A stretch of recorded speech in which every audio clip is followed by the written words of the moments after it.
we're setting up all the pieces.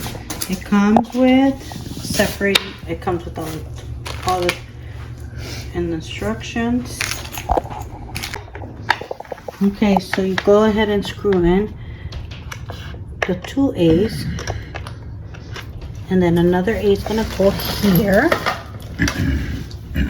Okay, so your first panel should look like this. 2 A's at the end, and then right here you are pushing in the H's. Okay, this is after we put both sides together. Okay, so this one is a 4 on the bottom, a 3, we have a 5 and a 6 here.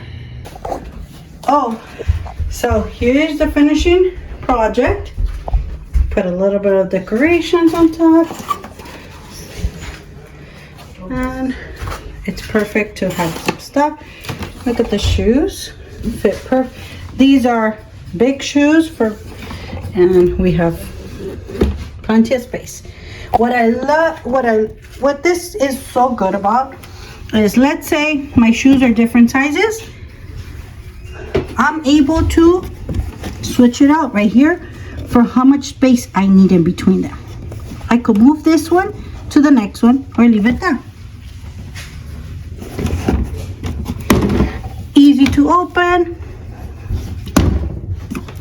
and relaxing. Look at this. And this little space it has on the top, good. It has here to hang some coats or keys, whatever best suits you. There you have it.